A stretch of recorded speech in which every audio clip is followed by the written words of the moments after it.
Hello and welcome to the programme. Tonight we're in North County Dublin, where feelings are running high over a recent spate of crimes committed against farmers and other residents of the rural areas north of the capital. Last week a public meeting organised by the IFA heard angry contributions from residents who feel enough is not being done to resolve the problem, with some even warning that people could be tempted to take the law into their own hands if something isn't done. Well, I'm joined tonight by two farmers with recent experience of this rural crime wave, Lawrence Ward and Patrick Walsh, whose farm we're on. Patrick, thanks for having us here this evening, and I know you had a very disturbing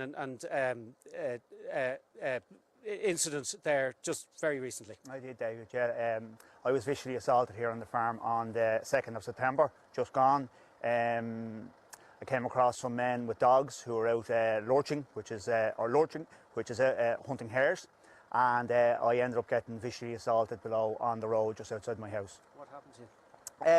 Basically, I went down and they were loading up their car with their dogs, and there was a confrontation, and I ended up getting blindsided by one of them. I got struck on the side of the face, and I went on the ground, and they started kicking me on the ground, and that's when I lost consciousness.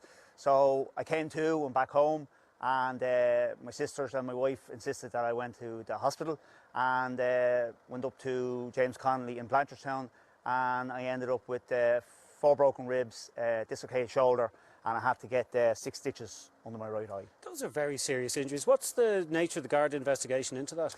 The guards are working on it at the moment. They've been around, they've done a lot of detective work around, they've took a lot of CCTV, and I believe that they're well advanced with their investigations at the moment. And what sort of effect has that had on you and yourself? Quite frightening, David, you know, to think that could happen in North County Dublin. Okay, a lot of the scars and that have healed, but you know, my wife and my children are still pretty traumatised by the whole affair, like, you know. Sure, yeah. Lawrence, you had your own encounter, not thankfully as violent as what Patrick suffered. Yes, David, not as serious, thanks be to God. Now, I encountered them on the Thursday of that week after the day or the Sunday that Patrick was attacked. They entered my land, 7 men with 5 dogs, and I approached them, and I had the support of my neighbouring farmers and neighbours. I called the guards, and they threatened to kill me. They said that I would be shot by 10 o'clock at night if I didn't call the guards, and if I threatened to shoot their dogs. So the guards came out and interviewed them, but sent them home with little or nothing effort to do anything about them, and I was pretty annoyed about it. And because I felt totally threatened by them, and the risk of being told you're going to be shot by 10 o'clock at night is a frightening thing too. I'm sure it is. So and what's the actual law about people coming onto your land, particularly with dogs? It's illegal, it's trespassing. They're coming on without any permission from the landowners to do it. So actually hunting of hares with dogs is illegal with lurching. And the Trespass Act states that once they enter your land without your permission and are hunting, they are trespassing. And that is what I have been told, and that is what I believe would be trespassing in the present day time. And there are plenty of other stories around this area of similar and worse. Oh, absolutely. Like, apart from Patrick, we had one man who was driven over by a jeep by them, and we had another farmer not far from here, from Patrick's farm, that was held by knife point by them. And again, little response from the guards, unfortunately, but I think now, maybe, hopefully after the meeting last week, that we'll get improvement and a better response, and certainly some action needs to be taken, because it's just gone completely out of control. Patrick, we mentioned the meeting organised by the IFA. I mean, from your point of view, what needs to be done? What can be done? Well, we definitely need to see more guards in the area, and I must say, since it's happened, there has been a marked improvement on guards patrolling around. Yeah, they need to be around, they need to be stopping these guys, they need to be finding out what's going on, and they need to be making arrests. You know, what they're doing is highly illegal, and people in general around here are terrified of what's going on, like, you know. Okay, you're in the holier health, thankfully, after the assault, but there's lots of people around here that might be in a more vulnerable position. Well, this is it, you know. After it happened to me, you know, I didn't think a whole lot of it, but I have a lot of elderly neighbours here around me, you know, men in their 70s and 80s, and I just know if they had it went out and what happened to me happened to them, I think somebody would have lost their life, like, you know what I mean? And these people, you know, they just thought nothing of me, and I don't think they think anything of them as well. Lawrence, we're in County Dublin, but we're very much in rural County Dublin. This could be anywhere. In the country. But it is close to Dublin, it is close to potential trouble. It is close to potential trouble, yes. The heartland is we are in rural Dublin, and it is rural. Part of Dublin is rural as well, and that's forgotten about. And we're potentially very vulnerable to gangs from the city coming out, and even from maybe outskirts of the city coming out onto the land. And that is a huge problem. And the huge problem is that we don't know where they're going to turn up. We don't know the times. They're even coming out during the middle of the night in darkness hours as well. They've been on my property now during around 3:30 in the morning. So why are they out at 3:30 in the morning? And what are they doing at 3:30 in the morning? And these are all the problems. And we're unfortunately close to the city, but we do need to be, we're very vulnerable to that extent, and we do need support and we do need help. And I think really that unless something is not done now and done soon, some action taken, well then I think we would have serious trouble down the line. And that's the reality of it. Yeah, and Patrick, obviously there is always that danger of people maybe overstepping the line, taking the law into their own hands, and it could become very dangerous.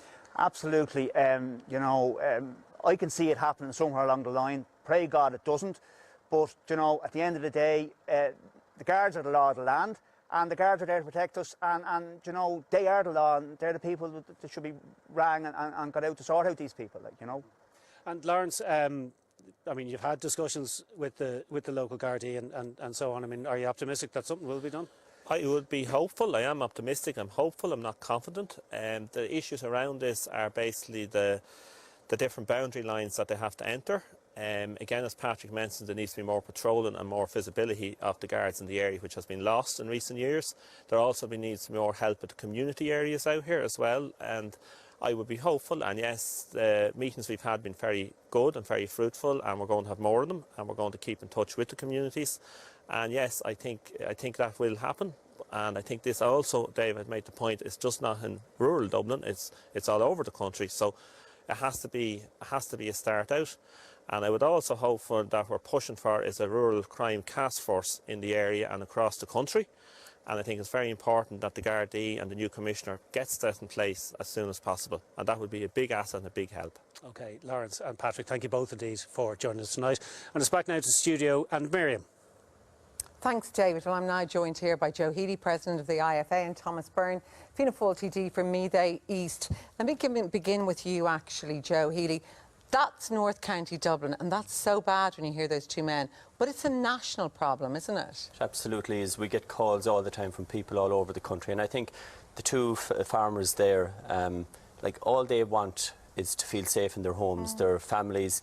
We had a very prominent case in the Midlands last year, which is ongoing at the moment, and the farmer in question, he said he doesn't feel safe down in the yard at the moment, and he's particularly worried about his daughters, who often go down the yard as well, and particularly in the springtime, for example, when it might be dark, looking at cows when they're about to calf and that. And that sort of fear is not something anyone wants to live with. And, you know, I suppose the outcome of a lot of those are anything from machinery being stolen to animals being stolen, animals being frightened, farmers being beaten up like we just saw there with Pat. And, you know, what we want is we want more visibility, we want quicker response times and more follow-up. And I think for that to happen, it's more resources and more police. And just before I bring Thomas in, I mean, that meeting organised by the IFA, it's obviously because you felt also strongly that something needed to be done. Now, the Gardaí attended that meeting.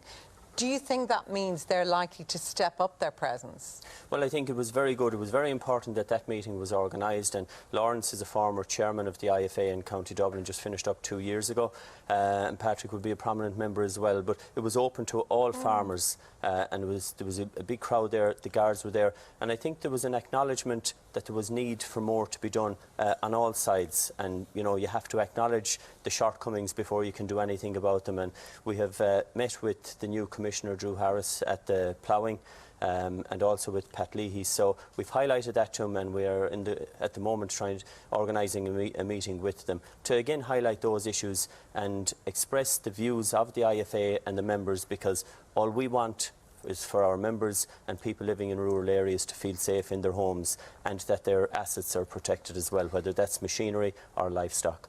Thomas Byrne, thank you for being here. We did ask for the government tonight, but they were unavailable.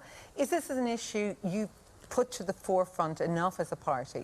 Yes, we do, Miriam, and I'm disappointed the government's not available, because when it's a good news story, they're always available. Look, we have put this very much to the fore in the Confidence and Supply Agreement.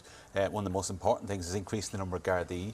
CCTV scheme is part of the Confidence and Supply Agreement as well. That hasn't rolled out very effectively from the government. The whole issue of guarded districts and boundaries, which was mentioned in that report, is another issue. So Ashbourne, in my constituency, is actually the main town for large parts of North Dublin, but Ashbourne Gardaí don't routinely go into North County Dublin. But can you ever have enough Gardaí, I suppose, to patrol all rural areas where there are remote farmhouses? Well, I think Gardaí and Drew Harris now should look carefully at what Justice Charlton said in the tribunal report, in the Disclosure Tribunal. He was quite scathing about Gardaí being on the beat and being visible. He said the Gardaí habitually stay in stations or in patrol cars, and I think they need to be out visible.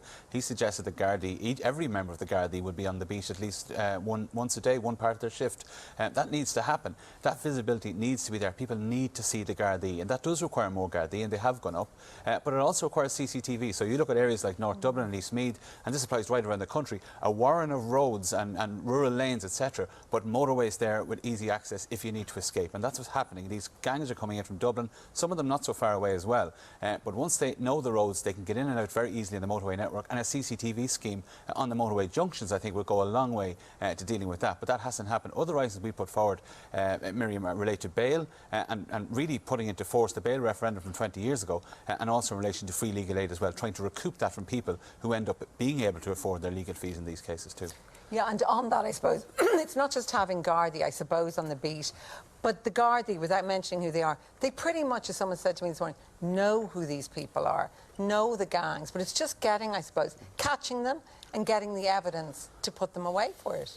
I think from talking to some of our members who would know the gangs as well, that's probably one of the most frustrating parts of it, that they know that the people are known to both themselves and the Gardaí, but to get them, to catch them, I suppose, and to prosecute them.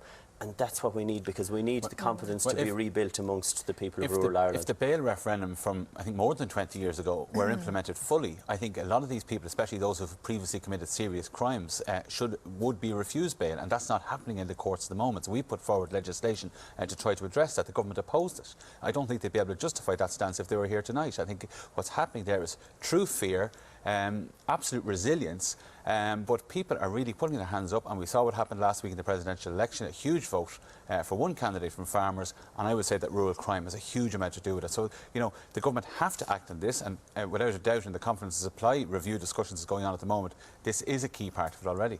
And when a farmer phones you and tells you a story like this, obviously you're concerned, you call that meeting. What advice do you give them? Or if there is a farmer watching tonight who is nervous as he watches or she watches, what advice would you give them? Well, I think, look, I spoke to Pat the day after he was attacked. Pat there who spoke to David? Yes, the day after he was attacked. And he was obviously very shook up, but and it came across there as well. He was more worried about his wife and his family than he was about himself. And would they be all right?